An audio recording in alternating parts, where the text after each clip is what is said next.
Perfect. We're so glad that you all are here for today's session, Fulbright Scholar Program.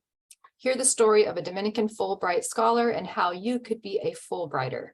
So today's session's category is scholarship. And we have with us here today as presenters, Dr. Rajiv Surya, who has been at Dominican for the past 12 years, if you are not familiar. He's here with us. He has a wealth of experience, and he was a Fulbright U.S. scholar to Mauritius, Africa in 2021. And then we also have Valele here with us, who is the director of the Global Education Office, who has over 20 years of experience in international education, 16 of them at Dominican. So I invite you all to look at today's calendar invite and memo to read more about our fabulous presenters and the description for today's session. And without further ado, I would like to hand it over to our two presenters. Please join me in welcoming Valele and Rajiv. Thank you, Katie.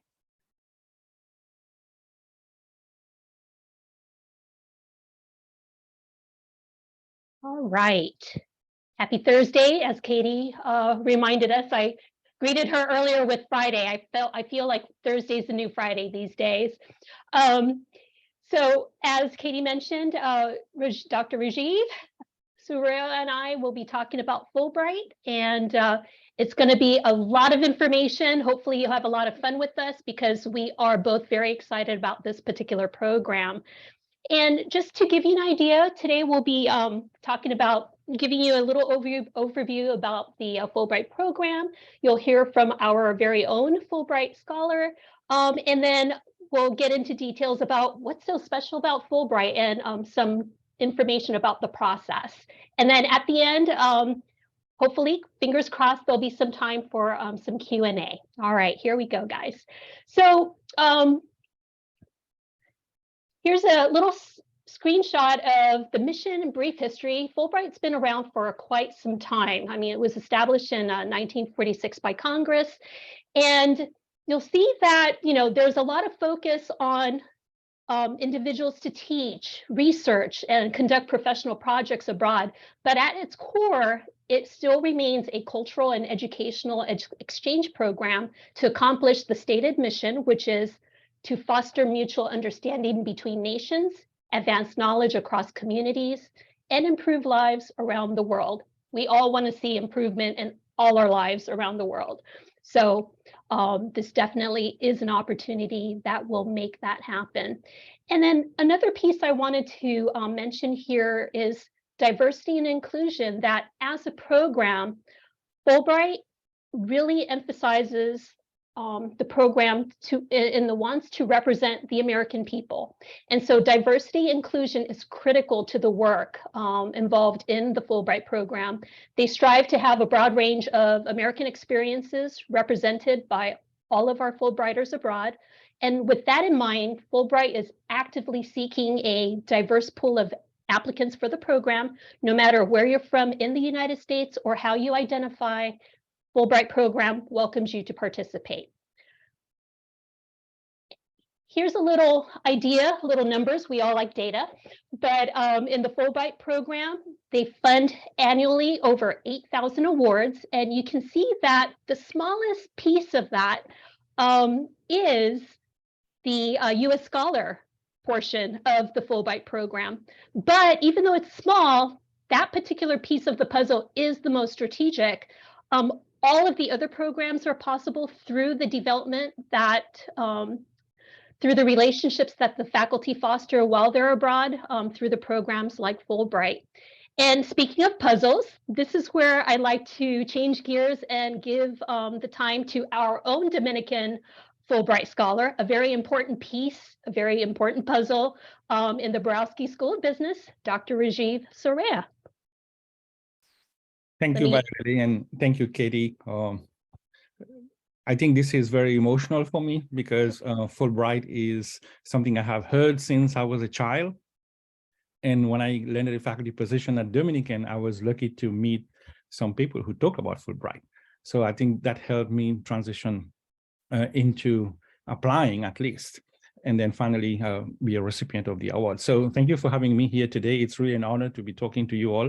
And my objective is really two things: to talk about my experience and also to help assist anyone who wants to apply for any of those Fulbright programs, in particular the Fulbright Scholar Program. And one of the things that they tell us at Fulbright is how many Fulbrighters have you helped to become a Fulbrighter, or how many people have you helped in the application process?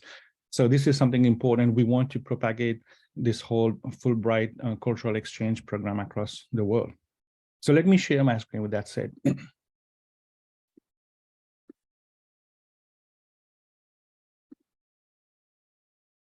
Can you see my screen? Oh, great. All right, so as Vauleli mentioned, the Fulbright program is devoted to increasing mutual understanding between the people of the United States and the people of other countries. And Fulbright is the world's largest and most diverse international educational exchange programs. And it's the flagship program of the US government. And this program is maintained by the US Department of State. So it's a big honor to be part of this network. And to have received this, this fellowship, it makes me feel very good, not just for myself, but also with the people I associate and my students, so I can share my experience with my students. So to start off, I want to make some acknowledgements, because this would not be possible without the support of many people. And two people I have in mind here. One is Dr. Nicola Pitchford, when she was the Vice President of Academic Affairs and the Dean of Faculty. So she really supported me in the process. And without her support, I wouldn't be able to do that. At that time, we were going for AACSB accreditation of the business school. And the timing was so perfect in one sense that once we got accreditation, and then I could take off for the trip. So that was a good timing. But that timing was mainly because of COVID-19, which is not the so great story. I remember I was going going out of the door to go to the airport. I got a phone call from the US Embassy in Mauritius. They told me, you cannot take the plane because the borders are closed in Mauritius. So I was off to Paris and then to Mauritius. So if I were in Paris, I would have been stranded. So I was lucky that they coordinated with me just right in time at like 4 o'clock in the morning. So that was something, you know, I mean, I was disappointed at that time, but of course it helped me. It helped me, and also made this more secure environment for me. And I work with Dr. Pitchford on that to make sure the schedule works out very fine. And I coincided my sabbatical with that. So that fell into place. The second person which I would like to acknowledge is really Dr. Suresh Apavu, who was the former Dean of Diversity here at Dominican. And he was the first Fulbrighter for Dominican, the first Fulbright Scholar awardee. And he was an inspiration when I came to Dominican in 2011. So I met him, and he gave actually in 2012 a Fulbright presentation about his experience in the Maldives, and he was encouraging people to apply. And he encouraged me to really apply and supported me through that process. So thanks to those two special people in my life. And also I would like to acknowledge the business school, who really supported me in being able to, you know, take off for the sabbatical and come back and do my job properly here. And Dr. Yunje Lee, the Dean of the Business School, was supportive of that. He was new at the time, but he was still very supportive. And two other institutions I would like to acknowledge. One is University of Mauritius itself, which is the host institution, which hosted me down in Mauritius during my Fulbright time. And the Vice Chancellor was very, very supportive of all the processes, because we need to reach out to faculty, get a letter of support. And those people, they were amazing. And that was one of the reasons why I went to Mauritius too. And finally, one of the biggest help came from the US Embassy in terms of operationalizing my trip. So once I landed in Mauritius, well, prior to landing in Mauritius, they were already involved with me about coordination of when I will land, how I'm going to be doing the quarantine, because it was in 2021, fall of 2021. So it was the peak of the crisis.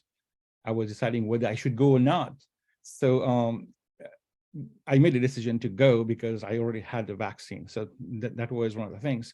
But the U.S. Embassy in Mauritius, in the capital city, Port-Louis, there, those folks were really helpful and supportive all throughout the process. And also down a little bit later, I will talk about how they helped me concretely. So yes, big thank you to all these people and institutions here.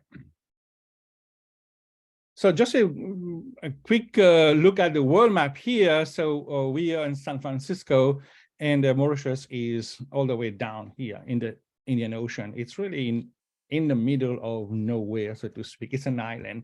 So it's still part of Africa. So politically, it is an African country. My Fulbright program award was for the year 2020-2021. But it was pushed down to 2021-22 because of COVID. And like I said, my host institution was University of Mauritius, and the grant activity type I chose was teaching and research. Some people chose teaching alone, some people chose research alone, but I chose a combination of teaching and research, which you can do. And the discipline was business, and the specialization was entrepreneurship and entrepreneurial studies. In particular, I wanted to try to understand how to build an innovation and entrepreneurship ecosystem for Mauritius, looking at the role of the university, pretty much higher education. What is the role of universities and how they need to emerge as entrepreneurial universities in that whole process, and how they can work with industries. They can work with incubators, business incubators and accelerators to build an ecosystem of innovation entrepreneurship. So that is the main gist of my research down there. And also my teaching revolves around that. And the method I use, I started initially with several different methods included in my application, including like a big survey. But because of COVID, we couldn't do those surveys. And there were some other complications. But the most important piece was using cases. I'm going to talk about cases in a minute. So how do we use case teaching and case research in order to help universities move towards what we call a knowledge-based economy, which is what the US is. So Mauritius, just a brief overview of Mauritius. Mauritius is a small country.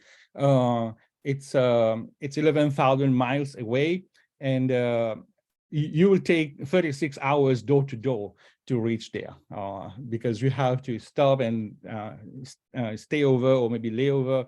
So it will take you some good time. But it's a wonderful small country of 1.3 million people.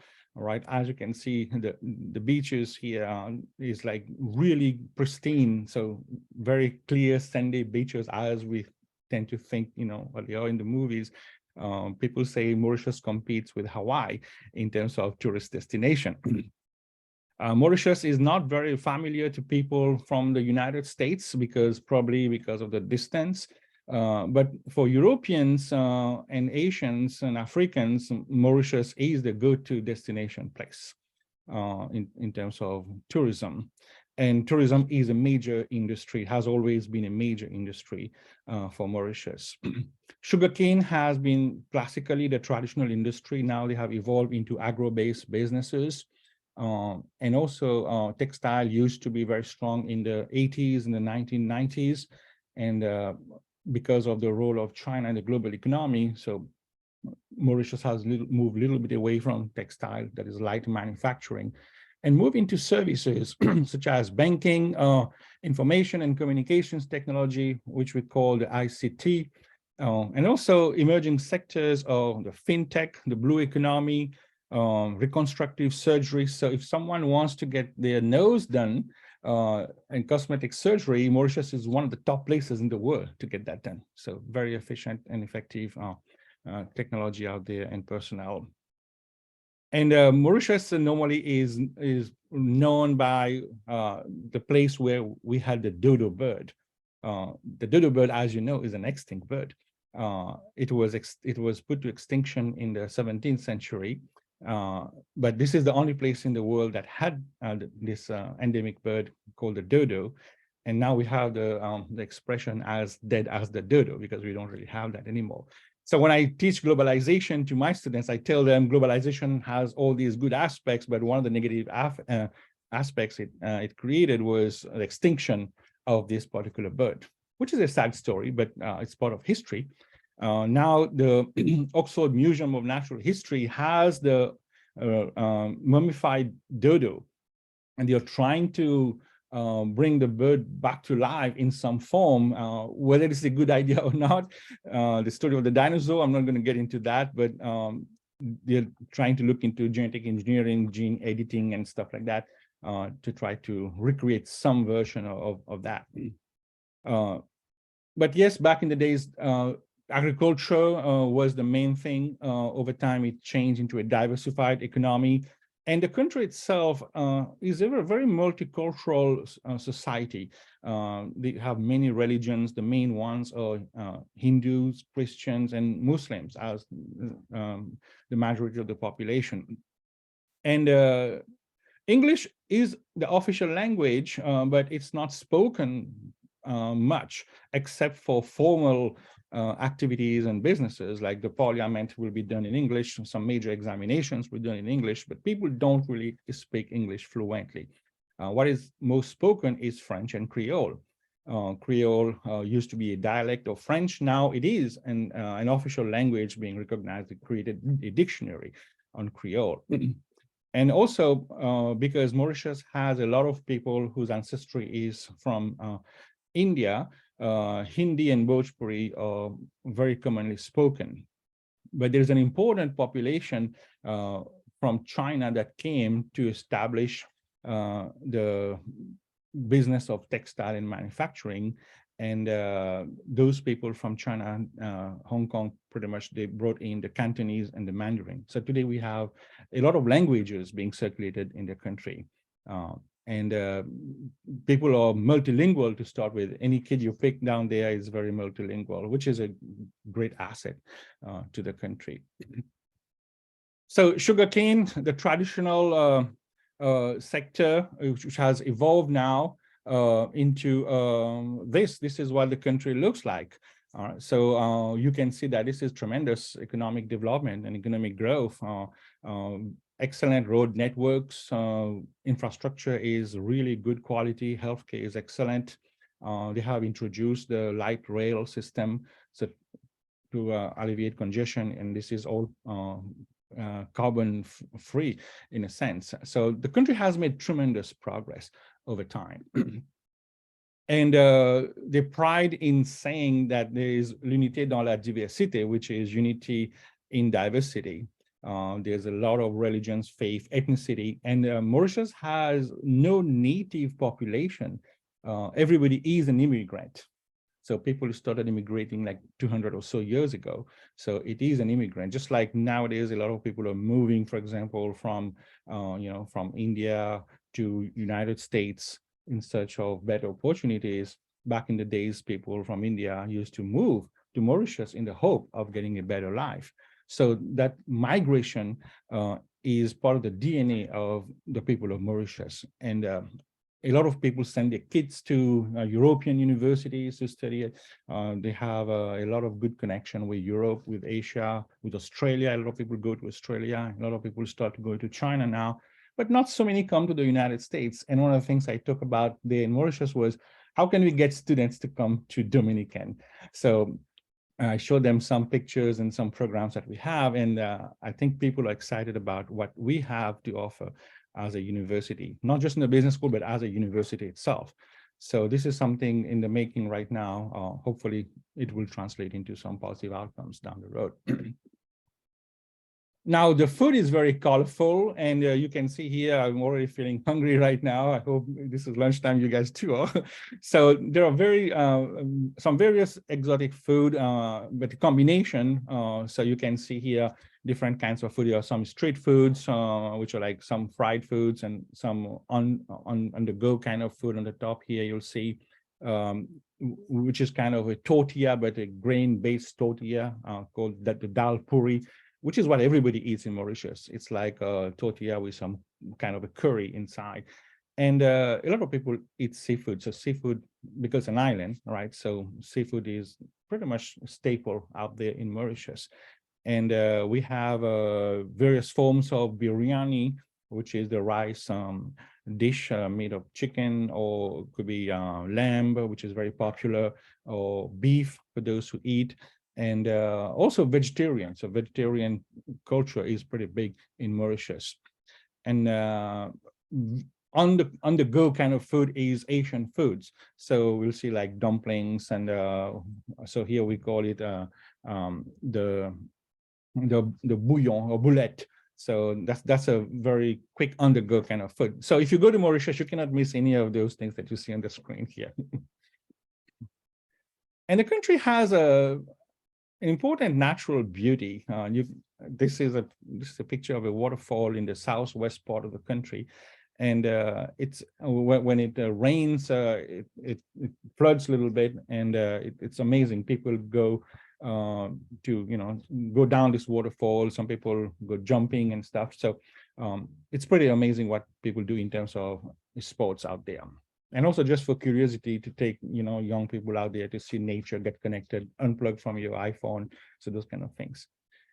One of the unique landscape is Chamarel, which is a place where we have the 7 colored earth. This is a naturally occurring colored earth. So because of erosion and changes in the composition of the weather and the underground soil, so it creates a very beautiful 7 colors of the rainbow colors, and this is a major attraction in Mauritius. And Le Flamboyant, which is the tree that blooms normally in November and December, around the New Year time, around Christmas time. So this is a big highlight of the country. Everybody wants to go and see that because it blooms, and then everywhere is red. In summertime down there is in December. It's just the opposite of what we have, because that's the southern hemisphere. And one of the things that made this trip very special was I took my son with me. So my 13-year-old son, we went, and he was part of my Fulbright application, and he got authorized, and also we went together, and we had to stay in a hotel, and we stayed in a hotel for 14 days because that was the peak of COVID time. And we got tested every couple of days, and they were making sure that we are very well served. So hospitality is really number one. It was a very nice hotel. We didn't really feel isolated in a sense too much, because it's a very nice place, and people were very caring, and they really care about your health, number one, and make sure you have a positive experience. So it was a blast for him. He did his schooling online, and his school agreed to do that schooling online, which was one of the conditions before going. Otherwise, he would have stayed here. My wife couldn't go because she works in a lab, and she couldn't get time off. So she hates me for that, because she had to work, and I'm enjoying Mauritius down there. And my son and I, we enjoyed various kinds of festivals out there. One of the most important ones that happens in Mauritius for the people of Indian origin is the Diwali, and which is a national holiday. So that occurs in October, around October time. And it's a festival of lights, okay, the good over the bad. So and people make sweets. You can see here they call them sweets. It's made out of sweet potatoes, and people do prayers, and they invite people to their home. They serve food. So it's a big festival in Mauritius. So we had this Indian festival, but also we had our nice summer Christmas. So we had our Christmas tree up there, and you can see, everything is all about soccer down there in Mauritius. Nobody talks about basketball that much. Nobody talks about cricket or American football, and they just call soccer football. So that's the European way, right? So football is the biggest popular sport, I would say, in Mauritius. So it was good on all these terms. I don't have any complaints in that regard. So Mauritius in 50 years has really transformed itself, got independence from Britain in 1968. And you can see the capital city on the left here, Port Louis, was not in a great shape in 1968 when we got independence from Britain. The income per capita was less than $500 a year. So that was one of the poorest countries out there in the world. But then today, the country is an emerging market, right? Just prior to COVID, a living standard went up to $11,000. So the GDP per capita is $11,000. And then because of COVID, it went down. So currently it's approximately $8,600.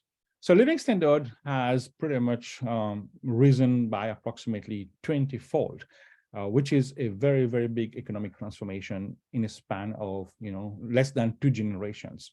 So one of the economic miracles that we talk about is Singapore, right? So Singapore, Hong Kong, South Korea, Taiwan. So these are all economic miracles. And then Ireland is another economic miracle as well. But in the African continent, Mauritius is considered the economic miracle and has been cited by the IMF and the World Bank. Can that be a model for other countries in Africa to follow? So Mauritius wants to become a knowledge-based innovation economy. So that's the aspiration. And this is the positioning of my research and what I wanted to do in Mauritius. The country wants to become a nation of entrepreneurs, and they want to be a gateway for Africa, an innovation hub for the whole African continent. So this is part of the mandate of the government. The developmental policy is centered around this. Going forward, it's going to be more of those. So in terms of we as academics, we want to talk about theory a little bit. So let me talk a little bit about my framework. So I use the triple helix model as a foundation of a knowledge-based economy. So if you look at industrial societies, they had a dyad, only 2 major components, the industry and the government, right? You have industrial policies promoting exports, attracting foreign investment for growth. That's it, end of story. But in a knowledge-based society, there's a triad. So there's a relationship between industry, government, and academia being the third arm of that triple helix. So effectively, there is a hybridization of the university, industry, and government to create new formats of production and transfer of knowledge, and also, more importantly, the application of knowledge. So here we're talking about the university. The role of the university is central. The university becomes an entrepreneurial university. So higher education in America is considered to be entrepreneurial, right? We cannot say the same thing for many countries. Maybe Western Europe, we have that. In Japan, which is an advanced country, it's not so much. When I taught in Japan, we asked the students about who wants to be an entrepreneur or who wants to think about doing business. Only 2 people out of 100 raised their hands. In the United States, it's like more like 7 out of 10. So there is more than 50% rate of people wanting to explore entrepreneurship. In some of the countries, people just want to get a job at a good firm, in corporate, or get a good government job. People don't want to take the risk to do something different, right? So in a knowledge society, the university's role is to create those kind of talents and skills and belief in people and change their mindset to make them an entrepreneurial mindset, not just to start a business, but also to start something new, maybe in their own workplace. So creating the entrepreneurial mindset is the most important piece. So I will contrast a little bit industrial society and knowledge society. So in an industrial society, there is no entrepreneurial university, right? An entrepreneurial university is characterized according to AACSB, the accreditation body for business schools in the United States. So entrepreneurial university is characterized by 3 things. There should be engagement, there should be innovation, and there should be impact in terms of your curriculum programs, what faculty does in terms of teaching, in terms of research, what kind of things the students do, how they're creating impact to the greater society when they become leaders tomorrow, how they can impact society. So in an industrial society, we don't really have that because the mission of the university is confined to teaching and research. But in a knowledge-based society, the university not only produces knowledge, but puts knowledge to use, right? It combines research and teaching to generate new technology transfer. So something gets created, and then we go and apply that, right? The university educates not only individuals, but also organizations. So there's a lot of focus on risk-taking, entrepreneurship, consulting, incubation programs, and innovation sandboxes where people can experiment and play with things, and then that can create new businesses. Now, why new businesses are important? Because that's the translation of innovation into productive value for the welfare of society. That's what businesses should be doing. Now, in an industry of society, the university is basically playing a passive role in innovation. But in a knowledge society, university has to have a direct role in innovation. The university becomes a source of new firm creation. So this is a place where startups are born, right? And also the university takes a collaborative leadership, right? It leads the socioeconomic development process. It shouldn't be the laggard in that process. Many times we see the industry is at the forefront and the university is backwards. But in a knowledge society, which is very well synchronized, we see that the university coordinates with the industry to take that leadership role in terms of developing society. Now, firms engage in high levels of training and knowledge sharing, not just producing goods and selling goods, right? So they want to have improved technology, and they want to invest in those, right? And they invest heavily in research and development, and they actually fund university innovations. And in developing countries, we don't really see that, right? We don't see firms putting money in the universities to really fund innovation. So that's where the problem is. Universities get, if they're public university, they get the money from the government to do research. Sometimes basic research, applied research is not considered, all right? So because of lack of funds and also because of lack of vision. So that's another problem that we see in those kinds of economies. And governments in industrial societies, their role is mostly regulatory, but in a knowledge economy, they act not only as a regulatory agent, but as a public entrepreneur, and they become one of the venture capitalists in the system. So there's a bigger role, not only for the university, but also for firms and governments. Now, I revolve my, my research and teaching down there in Mauritius on this theme and trying to tackle one piece at a time. So I will talk about some of the Fulbright activities I was involved in terms of teaching, research, and providing professional expertise and service. So in terms of teaching, so I went to the University of Mauritius. They have a beautiful campus. It's the largest university down there in Mauritius. It's a research-intensive university. And they are a large university by any standard. And they focus a lot on research, but now they're also focusing on teaching improvement in the quality of teaching. They are doing a lot of assessment, but mostly in the European system. They use a European system, and they have the accreditation based in the European system, and British system mostly.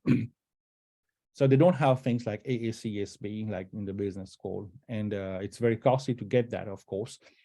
So resource is a constraint, but also in Africa, some in Asia, some universities want to get those kind of accreditation. So they're finding it valuable to do that.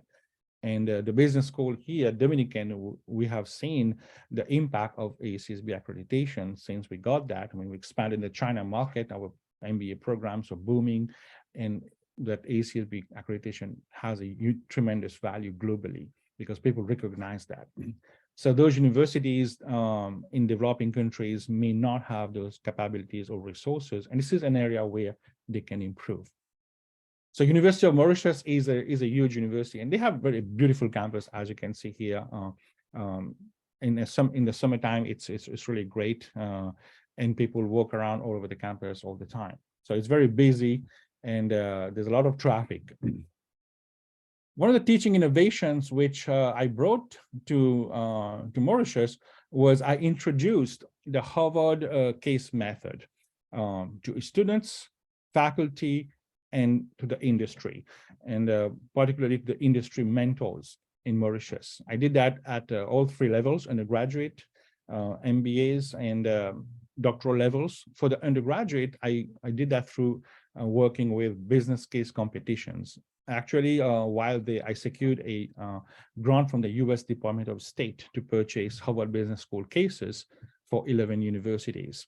So they need the material. And in Mauritius, even though they do some case analysis, but they don't have too much of an access to, students don't have access to Harvard Business School cases because, for one, it's costly. It's costly to have that, and people can't really afford. But part of my Fulbright, I needed to donate something too. So I made some donations in terms of resources to the university. So having Harvard Business School cases is important because I will explain in a minute what they do. It's mostly an application side, okay, not just theoretical books and bookish knowledge. In the MBA, I taught a course in international business, and I used Harvard cases for that.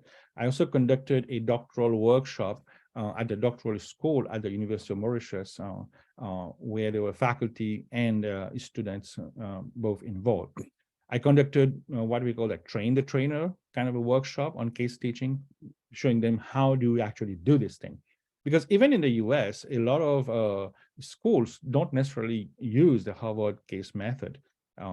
One, probably they don't know how to do it because we have to learn how to do it. And number two, you have to be willing to get the resources to support you. And it's challenging for the students. It's not an easy way of learning, but it's a very fruitful, productive way of learning. When my students graduate and they meet me after 2-3 years as an alumni, so they always tell me, oh, we did this Harvard case, and that was something that really matters to me in my company. So it has tremendous long-term value because it shows you managerial decision-making.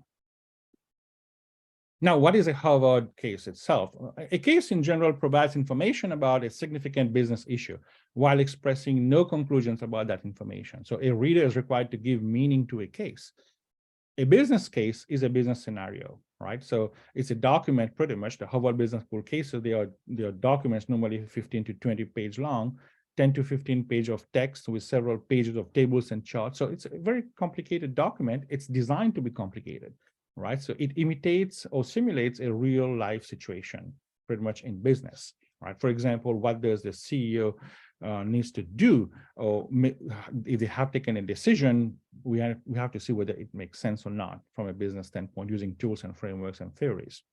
So basically, it represents reality, all right? So cases are based on, they could be fictional cases, but a lot of cases are real cases. It could be disguised, but they are real cases. Most of them are real cases. And they include irrelevant information. They have a lot of misconceptions. Sometimes they have little information. Sometimes they have overwhelming information, right?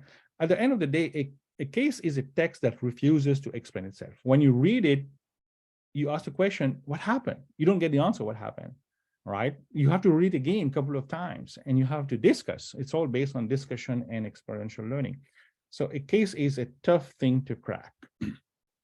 So this is a sample of a Harvard Business School case. It's text heavy, as you can see. And the instructor is the most important piece here because the instructor facilitates the discussion using theories and concepts and tools, and then let discussion happen.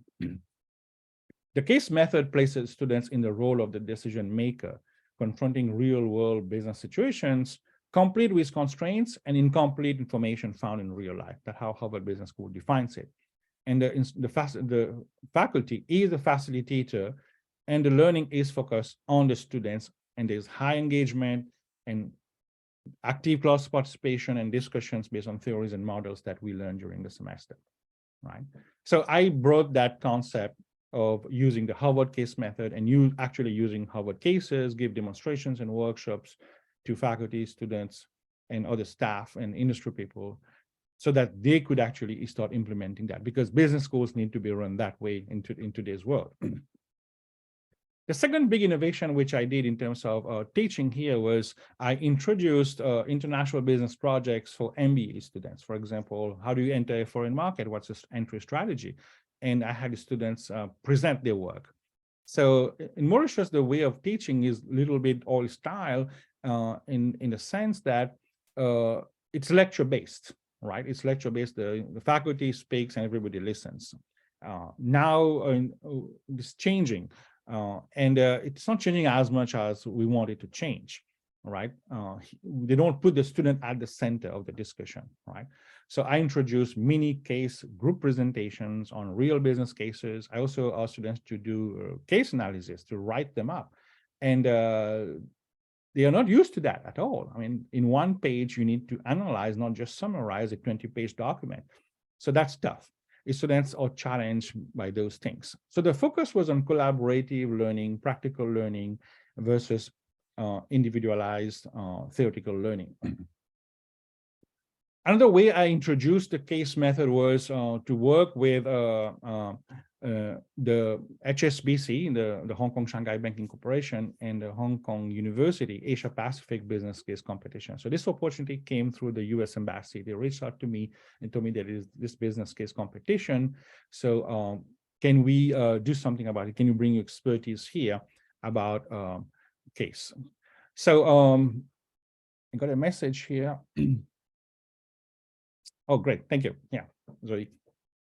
So the business case competition aims at instilling a mindset of business culture among undergraduate students, right? So the focus was for undergraduate students. Participants analyze multiple cases, they problem solve, they develop excellent networks and friendships, and not only with the students, but also with coaches and their mentors, right? And they are trained by experienced people from the industry. But those people from the industry, even though they are so smart and high-performing individuals, they don't know how to approach cases, all right? So they have never been exposed to those kinds of Harvard Business School cases. So that was something new to them, which add some good value. So there's a lot of focus on teamwork and presentation, working under pressure and tight deadlines. And the competition at two levels. One, at the national level in Mauritius, the HSBC and the English-speaking Union University Business Case Competition. I prepared students for those and faculty for those, how to teach the students. And then once they get through that stage, they go to the global competition by HSBC itself and Hong Kong University. And the English-speaking union in Mauritius consists of many different entities. This is all coordinated by, institutions like the US Embassy, the British High Com, Australian High Com, and British Council. So it was a national thing, which I felt, very humble in a way, because I could create an impact at the national level. I conducted workshops and trained 11 universities, and 120 participants were invited to participate in the workshops, and it was very impactful in that sense. I had a lot of coaching conferences from undergrads to graduate programs, and also industry advising, advise the mentors, and those are high-level people from the industry who I talk with, and they appreciate it. And also I learned a lot from them. I should acknowledge that because the context is different, and field expertise, discipline expertise is like finance, investments, and can be other things as well, some in marketing. So it's a little bit different. And the whole context of Africa is different. So I learned a lot from those. And the students are very hardworking. They are smart students, and they want to learn more, and they want to really rise up to the next level. And the competition itself, the actual competition, so I participated in that, but I did not participate in the sense as a judge, so because they have already established those things. But I did work with the US Embassy and all these other people to really participate or attend in a way. Let me talk a little bit about my research and professional expertise here the next few minutes.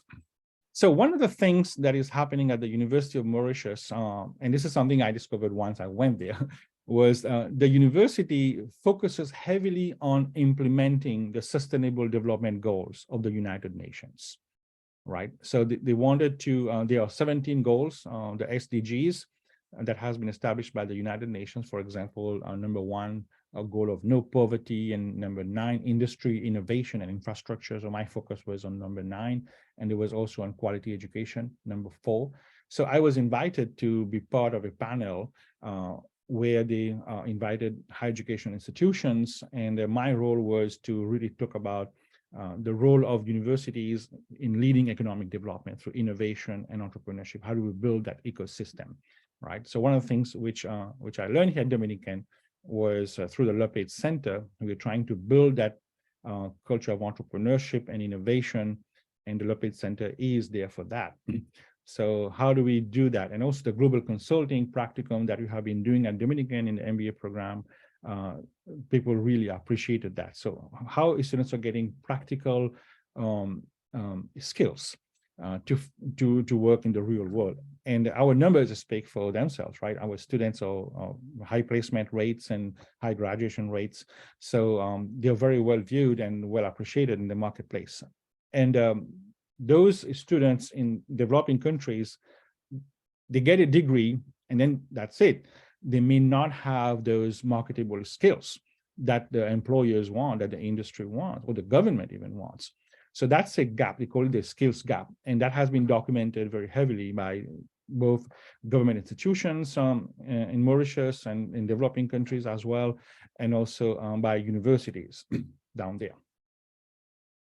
One of the biggest highlights was actually I was invited to this opening ceremony of the Innovation Week, where the actual Prime Minister of Mauritius was there. So I understood from the Fulbright that you as a Fulbrighter will be meeting people at high levels of government. And here I was honored to be able to be part of this audience here, where the Prime Minister of Mauritius came to the University of Mauritius for the Innovation Week and talk about the different challenges and direction of the economy, and basically the national innovation framework that I wanted to do. And also they had a lot of activities. Week after week, I was loaded with a lot of activities, and they had research week after that, both from the Faculty of Law and Management, which is the business school, and the Faculty of Social Sciences and Humanities, where they combine economics and the humanities together. So there was research week. I participated in those. And the World Trade Organization Chairs Program, which was hosted at the University of Mauritius on micro enterprises and small and medium-sized enterprises, and how they were impacted by COVID, and how COVID could really influence the sustainability of blue entrepreneurship being entrepreneurship related to the sea. So anything related to maritime economy, because as an island, blue entrepreneurship is something important to them.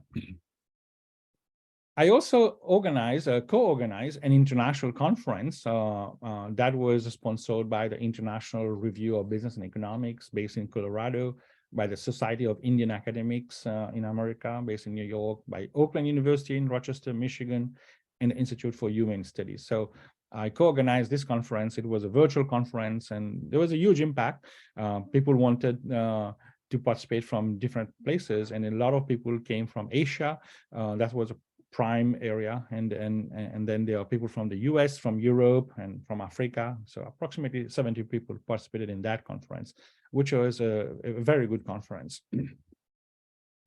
And during my Fulbright trip, I actually was fortunate to have a publication. So I actually published a paper in a peer-reviewed journal, and that was on the impacts of COVID-19 on business practice. So as I explored different areas there in Mauritius, I got really interested in how COVID-19 was important, not just for business in Mauritius, but also globally.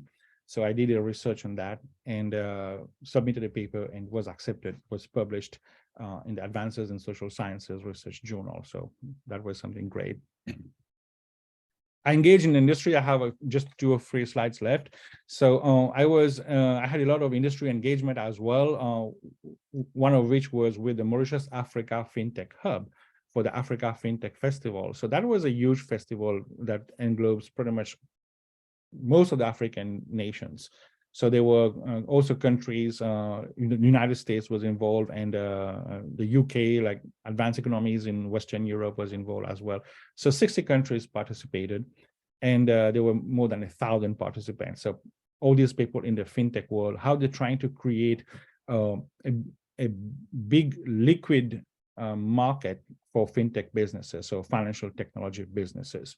And Nigeria is very well ahead of the curve in that space, and so is South Africa. And Mauritius wants to become the gateway to the other African nations. I did case research collaboration with the Mauritius Africa FinTech Hub. So I translated my case methodology into this and worked with them to develop a case research. And the objective is how to build a FinTech ecosystem in Mauritius, not just for Mauritius, but also for the African continent. And finally, I did a case research collaboration with different members of the industry. So we had incubators and accelerators. So here it's very diverse. We have a lot of students from Africa who cannot come to the United States or to Europe. They will come to Mauritius to get their higher education. They will get, the college degree, or they will get their master's degree, an MBA mostly. And they use Mauritius as a destination, and Mauritius offers a safe place for students to come in. And they're provided with technology, they're provided with support, and it's close enough to Mauritius. So Mauritius is really a platform for the African students to do higher education. And there's a lot of presence of British universities in Mauritius, French universities, Australian universities, but not so much of American universities. So is something which I discussed with the US Embassy, why we don't have US universities there, why we don't have a presence. They are very interested in having a presence, and also not necessarily physically, but a way to use Mauritius to tap into the African market. For example, if Dominican wants to use the African market, use Mauritius as the platform to do this, to make this happen. So they have this kind of interest. So this was pretty much what I did. There's a lot of things I know out here, but just some final words. I learned that I needed to be ready to adapt to uncertainties. So that was my major takeaway. You plan something, you go there, the country demands are different, and the realities are different. The host university demands will change, and they will look at your expertise, and they want you to get involved sometimes overnight to prepare something and come and present. They really look up to you as a Fulbrighter, as the expert in the field. So you want to be going there. It depends on how much involvement you want, but I wanted to get the involvement. So they really tap into my expertise. Your grant will be administered by the IIE, Institute of International Education, and communication is really the key with them. They will provide you with an advisor.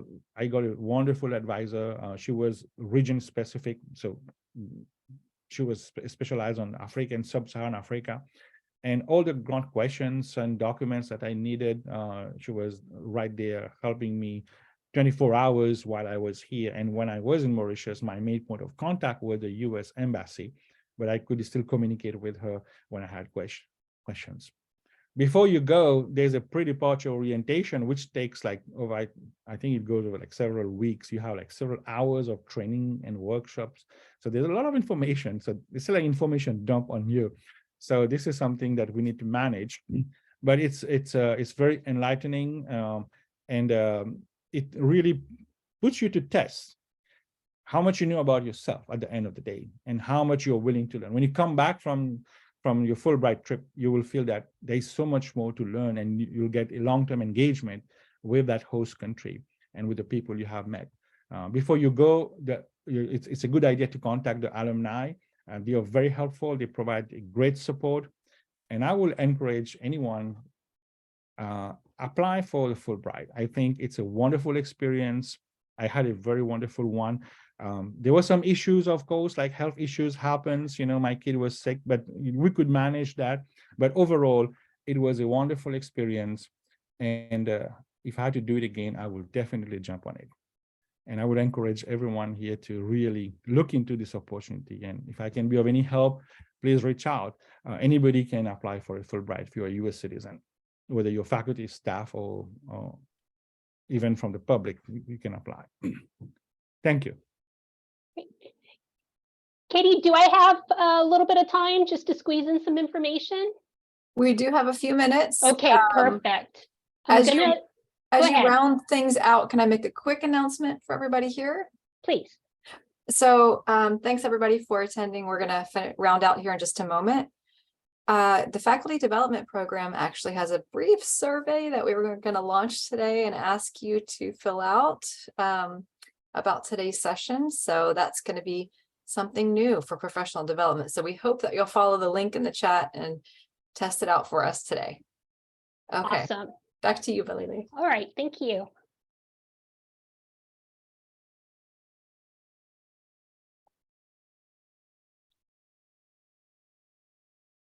Here we go. Come on now. Oh, I'm going to fast forward and I'm going to zip through a couple of slides. So why Fulbright? I don't think I need to say any more. I think Rajiv did a very good job and you should become the official spokesperson for the program. But I mean, it's why not? Why not Fulbright? I mean, you could be in another country doing your research, get published. And, you know, Rajiv mentioned that his son with them. Fulbright will help your dependents go with you too. They provide so much support and highly recommend it for faculty and staff. And as I say this, let me touch up on major eligibility. You do have to be a US citizen in order to go. You cannot be a green card holder. Not right now, but you do have to be a US citizen. And if you were a Fulbright alum, it takes about 2 years for you to be able to reapply for another Fulbright experience. The range of degree and experience, I mean, look at that, it's vast. And you might have artistic experience and not a degree. It's a big range of people who could apply for the experience. So again, we encourage you to give it a try. You won't get it if you don't apply. Overall, there are 4 main award types. You have the Scholar Awards, the Postdoctoral Awards, Distinguished Scholar Awards, and then the International Education Administrator Awards, and that's for staff. And so with the IEA award, it's not for faculty and it doesn't support research and teaching, but you're doing a seminar abroad. For the Scholar Awards, that's the biggest category. Again, the grant length is long, the professional profile varies, and it can range for postdoctoral researchers to full professors and everybody in between. So it is quite diverse. And then for the postdoctoral, it's specific to researchers who've completed their PhD within 5 years of the fellowship start date. And finally, the Distinguished Scholar Awards is intended for more accomplished faculty, and they're looking to place individuals who are associate or full professor ranks. All right. You're only permitted to apply for 1 award per application. And I will be sending a link in the chat box for more information, because there will be a presentation next week, Wednesday, by an IIE representative, because they're officially kickstarting the next round of applications for 2024 through 25. And when I do send you the link, please note the award details, the requirements. It varies from award to award. Overall, these are the components that you'll need: application, project statement, a CV, recommendations, language proficiency, letter of invitation if required. But again, the awards would detail that when you click on the information at the website. And then for your knowledge, this is the cycle, the deadlines. February, again, the applications are opening up next week. Application deadline is in September, so you do have some time to prepare. And if you look down the second bar from below, January to June is when the decisions are made, and you can find out as early as January of next year, as late as June, if you're going to be going abroad through Fulbright. All right, so as the Fulbright Scholar Liaison, please email me for information. Rajiv is here as the Fulbright Alumni Ambassador, and he's a resource of information.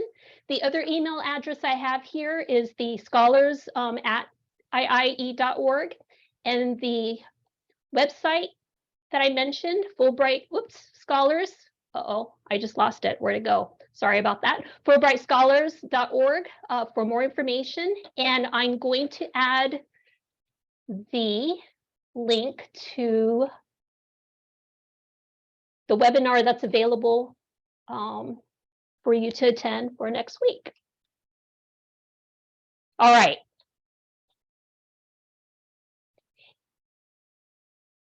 We went a little over time. Is there any questions we can squeeze in? If not, you have my email address. Please send them my way, send it to Rajiv's way, and we'll be more than happy to answer. But thank you for your time, everyone. Thank you. Thanks, Thank you, everyone. everyone. Thank you. Thank you.